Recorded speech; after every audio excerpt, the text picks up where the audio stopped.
Namaste everyone. So this is the next writing skill expansion of ideas. 12th स्टँडर्डला जे writing skills आहेत state बोर्डला ते सुरुवातीला आपण घेत आहोत आणि त्यानंतर आपण 10thचे बघणार आहोत.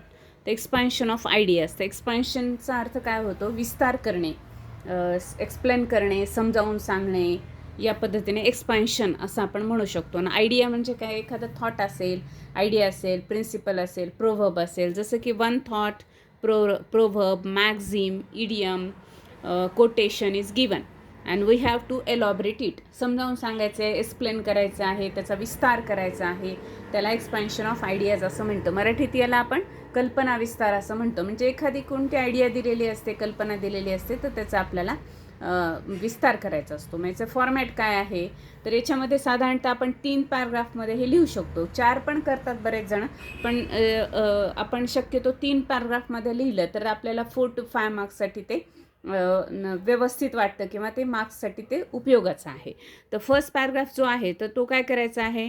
दिस इज ऑफ 3 to 4 लाईन्स. आता हे इथं काही जणांचे 2 लाईन्समध्ये संपतो, काही जणांना 5 लाईन्स होतात. तर अकॉर्डिंग टू आयडिया, आपण आयडिया आपल्याला कोणती दिली गेलेली आहे त्यानुसार the meaning of that proverb is explained. आणि याच्यामध्ये काय करायचं आहे? ॲक्च्युअल ते जे दिलेली प्रोव्हर्ब आहे त्याचं एक्सप्लेनेशन करायचं असतं 3 to 4 लाईनमध्ये. जे जे वर दिसतंय, जसं की आता आपल्याला एक प्रोव्हर्ब दिली की an apple a day keeps doctor away असं दिलेले आहे.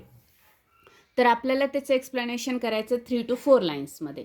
मग त्यानंतर म्हणजे सहज काय आहे की ॲपल काय आहे, डॉक्टर मला ते दूर ठेवतं म्हणजे काय आहे, ॲपलचे काय क्वालिटीज आहेत वगैरे, अशा पद्धतीने 1-2 गोष्टी आपण इथे सांगायच्या आहेत. सेकंड पॅराग्राफमध्ये काय करायचं आहे? This is of 8 to 10 lines. We have to explain it with the help of situation, incident or experience etcetera. यामध्ये आपल्याला काय करायचं आहे? वेगवेगळे जे उदाहरणं आहेत त्याच पद्धतीने काही इथे प्रसंग सांगून, काही आपले अनुभव व्यक्त करून आपल्याला ही जी आयडिया आहे ना इथे एक्सप्लेन करायची आहे. जसं की आपण इथं सांगू शकतो, जसं हे एकच एक्झाम्पल आपण घेतलेलं आहे की किंवा दुसरं पण आपण घेऊ शकतो. Every dog has his days. प्रत्येक डॉगला काय असतात? आपले स्वतःचे दिवस असतात. तर या पद्धतीने आपण हे करू शकतो. मग इथे काय करायचं आहे आपल्याला? तो 8 to 10 लाईन्समध्ये ते एक्सप्लेन करायचं आहे. 8 to 10 लाईन्समध्ये आपल्याला तिथे सिच्युएशन घेऊ शकतो, इन्सिडंट घेऊ शकतो, एक्सपिरियन्स सांगू शकतो आपण.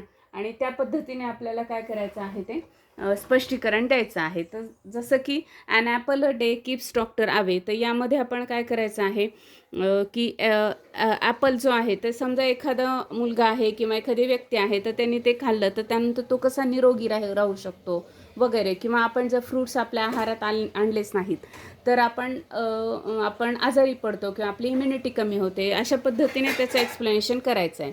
तर मग यासाठी आपल्याला काय करावं लागतं की आपल्याला इथे वेगवेगळे एक्झाम्पल्स द्यावे लागतात.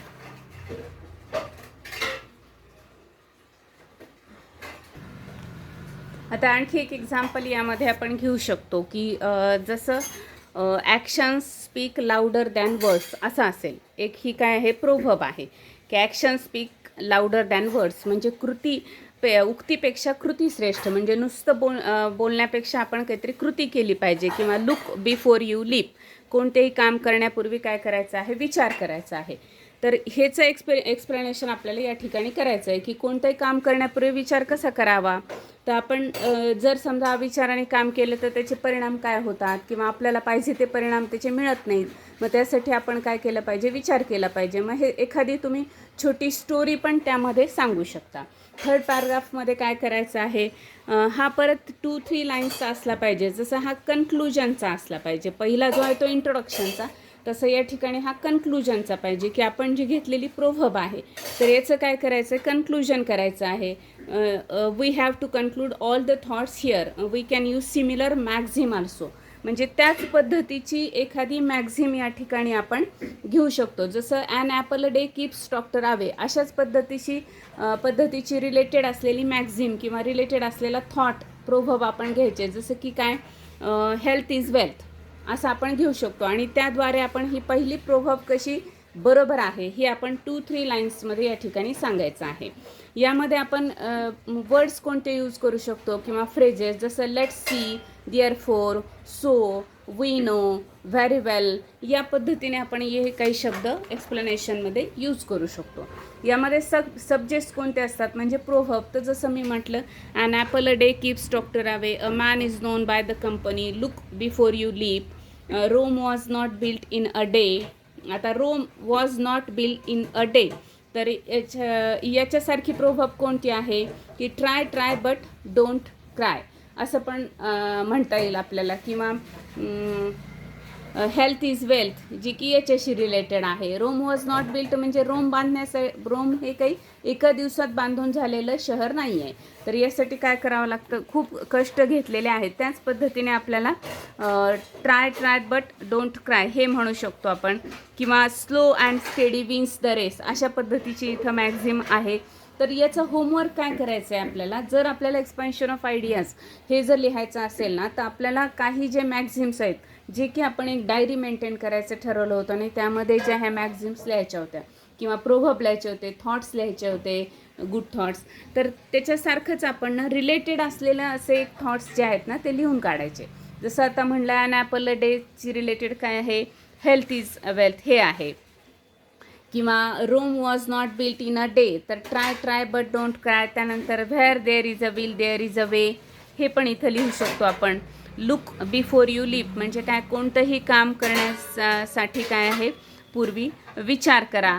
तर यासाठी आपल्याला आणखी काही एखादं रिलेटेड असलेली एखादी प्रोव्हर्ब घेता येईल की जसं की बेटर लेट दॅन नेव्हर, हे पण घेऊ शकतो आपण.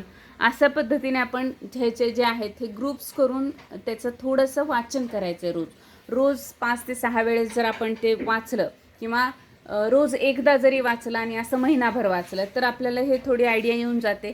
जेव्हा आपण हे सगळे प्रोव्हर्ब्स उपयोगात आणतो गुड थॉट्स बोलता बोलता, तर त्यावेळेसच आपल्याला ते पाठ होतात. जसं planning is called as half success असं म्हणलं की आणखी एक त्याला काय रिलेटेड आहे, तर the early bird catches the worm हे होऊ शकतं की लवकर उठणारी व्यक्ती आहे ती आपल्या कामामध्ये यशस्वी होते. किंवा आपल्याला आणखी एक पाहिजे असेल की युनियन इज स्ट्रेंथ किंवा आणखी रिलेटेड ट्रायशी रिलेटेड असेल आपल्याला, तर where there is God helps them who help themselves, अशा पद्धतीचे वेगवेगळे आपण प्रोव्हर्ब्स या ठिकाणी करू शकतो. आणि मार्किंग स्कीम जी आहे तर यामध्ये 4 मार्क्ससाठी 5 मार्क्ससाठी आपल्याला ही एक एक्सपान्शन ऑफ आयडियाज येते रायटिंग स्किल. आणि यामध्ये जे आपण ग्रामर यूज करतो त्याच्यासाठी 1 मार्क आहे. त्यानंतर आपण मध्ये जे आपण एक्सप्लेन करतो त्यासाठी आपल्याला मार्क्स आहेत 3 किंवा 2 मार्क्स. आणि जो सेकंड पॅराग्राफ आहे ना त्याला 2 मार्क्स असतात आणि वरचा आणि शेवटचा जो आहे त्याला हाफ मार्क्स असतात. तर या पद्धतीने 4 मार्क्सचं हे डिस्ट्रीब्युशन असतं. एक्सपान्शन ऑफ आयडियाज म्हणजे ज्यांना म्हणी पाठ आहेत, म्हणी, वाक्प्रचार, सुविचार, तत्व किंवा जे थोर व्यक्ती आहेत त्यांनी बोललेली काही वाक्य, असे जे ज्यांना पाठ आहेत किंवा जे नेहमी करता हे वापरात आहेत, ज्यांच्या वाचनात आहेत, त्यांना हा भाग लिहायला जास्त सोपा जातो.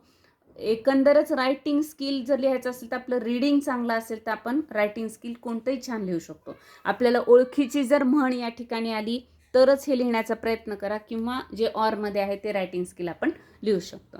थँक्यू. भेटूया आपण नेक्स्ट व्हिडिओमध्ये.